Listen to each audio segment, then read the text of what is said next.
Good morning friends, welcome to our channel. నేను మీ పవన్ కుమార్. అలా ఉదయం 5 గంటలకు నిర్మల్ నుండి మంచిర్యాల వెళ్ళే షిరిడి బస్సులో నేను, లఖన్, రాజు, నరేష్ అనే నలుగురం దోస్తులం బయలుదేరాం. ఉదయం పూట కాబట్టి మనుషులు ఎక్కువగా లేరు, కాబట్టి మా సామాన్లు పెట్టుకోవడం ఈజీ అయింది. నేను కిరోసిన్ స్టవ్, రాజుగాడు పప్పులు ఉప్పులు, నరేష్ గాడు గంజులు, లఖన్ గాడు మిగతా సామాన్లు తీసుకొని సర్దుకొని కూర్చున్నాం. అక్కడేం దొరుకుతాయో తెలియదు కదా మరి. ఉదయం 9 గంటలకల్లా మంచిర్యాలలో దిగి ఇష్టమైన పూరి టిఫిన్ చేసి రైల్వే స్టేషన్కు బయలుదేరాం. పుష్పుల్ ట్రైన్ అంట రెడీగా ఉంది. చకచకా ఎక్కేసాం. అది బయలుదేరడానికి ఇంకా 20 నిమిషాల సమయం ఉంది. నేను కిందికి దిగి దాన్ని తదేకంగా చూడసాగాను. ఏమైంది అన్నారు మిత్రులు. ఏం లేదులే అంటూ ఆ ప్లాట్ఫామ్ మొత్తం అదే ట్రైన్ను గమనించాను. నవ్వనంటే ఒక విషయం చెప్పాలి. నా మొహానికి ట్రైన్ను చూడడమే కాదు, ఎక్కడం కూడా ఇదే మొదటిసారి. దాని చక్రాలను, భోగీలను, జాయింట్లను ప్రతిదాన్ని తాకి చూశాను. కొందరు నవ్వుకునే ఉంటారు, కానీ ఆ స్పర్శ నాకు ఇంకా ఇప్పటికీ గుర్తే ఉంది. దాదాపు 30 నిమిషాల తర్వాత కాగజ్ నగర్ చేరుకున్నాం. చిన్నప్పుడు ఎప్పుడో విన్నాను ఇక్కడే కాగితాలు తయారవుతాయని. చాలా ఆనందం వేసింది.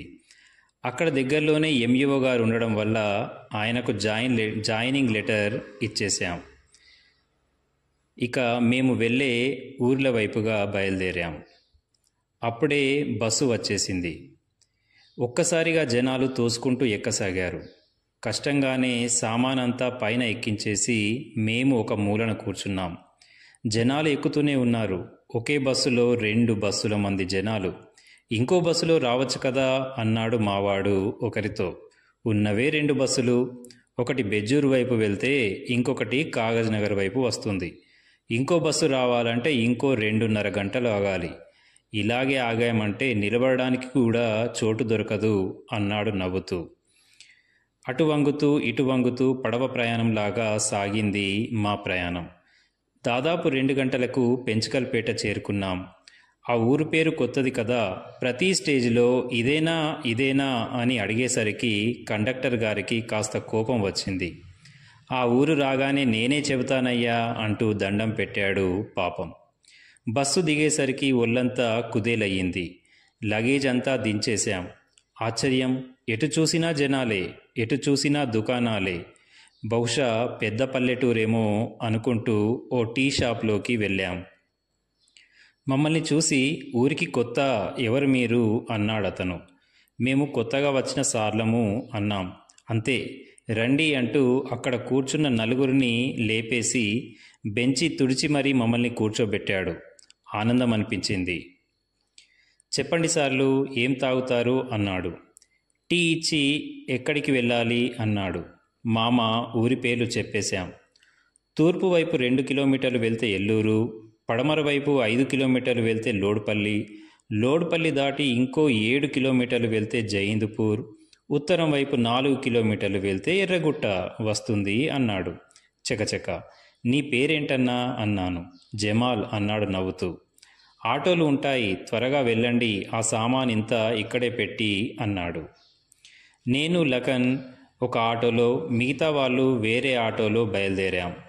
దాదాపు 2 వాగులు, 2 బ్రిడ్జిలు దాటుకుంటూ వెళ్తే లోడుపల్లి వచ్చేసింది. దిగి బడివైపుగా నడుచుకుంటూ వెళ్తూ ఉంటే ఒక దగ్గర ఒక తండ్రి, వారి పాప గోళీల ఆట ఆడుకుంటున్నారు. వాళ్ళని చూస్తే ముచ్చటేసింది. వేగంగా నడుస్తూ వెళ్ళి నేను ఆడనా అన్నాను. అంతే, ఆ పాప వాళ్ళ నాన్న వెనుక దాక్కుంది. ఆ వ్యక్తి భలే చక్కగా ఉన్నాడు. తెల్లగా, బక్కగా, నుదుటిన ఎర్రని బొట్టు, తలపైన ఎర్రని తలబాగా. చూస్తేనే ఆకట్టుకునేలా ఉన్నాడు. ఆయన లేచి, ఎవరు సార్ మీరు, ఎటు వెళ్తున్నారు అన్నాడు. మేము ఇక్కడికి వచ్చిన కొత్త టీచర్ని, కాస్త బడివైపు తీసుకెళ్తావా అన్నాను. తలపాగా తీసేసి రండి సార్ అన్నాడు. తన జేబులోంచి తాళం తీసి బడి తాళం తీశాడు. అదేంటి, బడి 2 పూటలు కదా అన్నాను. ఇవాళ శుక్రవారం కదా సార్, ఇక్కడ అంగడి. ఈ చుట్టుపక్కల పల్లెటూర్లకు ఈరోజే అన్ని సామాన్లు పెంచికల్పేటలో దొరుకుతాయి. కాబట్టి అందరూ మధ్యాహ్నం కల్లా అంగడికి చేరుకుంటారు. ఈరోజు సామాన్ తెచ్చుకోకుంటే వారమంతా సరుకులు లేకుండానే ఉండాలి అన్నాడు నవ్వుతూ. ఇంతకీ తాళం మీ దగ్గర ఎందుకుంది అన్నాను ఆశ్చర్యంగా. నేనే ఇక్కడ వీవిని సార్, నా పేరు బాపురావు అన్నాడు. అలాగా అంటూ రిజిస్టర్లో మొదటి సంతకం చేస్తూ ఉంటే చాలా చాలా ఆనందం వేసింది. నా ఆనందాన్ని పంచుకుంటూ వాళ్ళిద్దరూ చప్పట్లు కూడా కొట్టారు. సరే రేపు కలుద్దాం బాపురావు సార్ అన్నాను. నన్ను సార్ అంటారేంటి సార్ అన్నాడు సిగ్గుతో నవ్వుతూ. అదేంటి, నువ్వు పాఠాలు చెప్తావు కదా అన్నాను. అవును అన్నాడు. మరి పాఠాలు చెప్పేవాళ్ళు మాస్టర్లే కదండి, అందుకే మీరు సారే కదా అన్నాను. ఈసారి ఆయన నవ్వులో నమ్మకంతో కూడిన నవ్వు కనిపించింది. బాపురావు సార్, జైహింద్పూర్కి ఎలా వెళ్ళాలి అన్నాను. అయ్యో, ఆటో వెళ్ళిపోయింది కదా సార్, నడుస్తా అంటే 5 కిలోమీటర్ల దూరం, అదిగో ఆ కొండ కనిపించేదే కొండపల్లి అన్నాడు. దూరంగా ఒక కొండ కనిపించింది. అది దాటి 3 కిలోమీటర్లు వెళ్తే జైహింద్పూర్ వస్తుంది, నడవగలిగితే వెళ్ళొచ్చు, కానీ కష్టమేమో అన్నాడు. పర్లేదులే, మొదటి సంతకం చేయాలి కదా, వెళ్తామంటూ మేము కాలినడకన బయలుదేరాం. కొండపల్లి చేరేసరికి ఆయాసంతో ఆగిపోయాం. అక్కడే ఉన్న ఒక ఇంట్లో కాస్త నీళ్లు ఇవ్వమన్నాను. తెల్లటి గ్లాసులో నీళ్లు తీసుకొచ్చింది. కానీ ఆ నీరంతా ఎర్రగా ఉంది. ఈ నీళ్ళే మీరు తాగుతారా అన్నాను. అవును అన్నారు. ఆశ్చర్యమేసింది. అప్పటికి సమయం 4:30. జైహింద్పూర్కు వెళ్ళాలంటే ఇంకా ఎంత దూరం వెళ్ళాలి అన్నాను ఆయనతో. ఇంకో గంట నడుస్తే వస్తుంది సార్ అన్నాడు. ఇప్పుడు వెళ్తారు సరే, కానీ వచ్చేటప్పటికి చీకటి అవుతుంది, తొవ్వ కూడా సరిగ్గా లేదు, సాయంత్రం అయిందంటే గొడ్డరి లేకుండా ఆ తొవ్వలో నడవడం వీలే కాదు అన్నాడు. ఎందుకు అన్నాం ఇద్దరం ఒకేసారి గాబరాగా. గుడ్డేలుగులు ఉంటాయి సార్, వాటిని దాటుకొని రావడం అంత సులభం కాదు కదా, పొద్దునంతా మన సమయం, సాయంత్రం అయితే ఆ జీవాల సమయం కదా అన్నాడు నవ్వుతూ. మాకు కాస్త భయం వేసింది. అంతలో ఒక పెద్ద ఆయన మా దగ్గరికి వస్తూ, అలా భయపెట్టకండిరా, అసలే కొత్త వాళ్ళు, సార్లు ఇయ్యాల మా ఇంటికాడే ఉండండి, రేపొద్దున నేనే మిమ్మల్ని తీసుకెళ్తాను అన్నాడు. మీరెవరండి అన్నాను గంభీరంగా ఉన్న అతన్ని చూసి. నేనా, ఇక్కడ సర్పంచ్ని అంటూ నవ్వుతూ మీసాలు మెలేశాడు.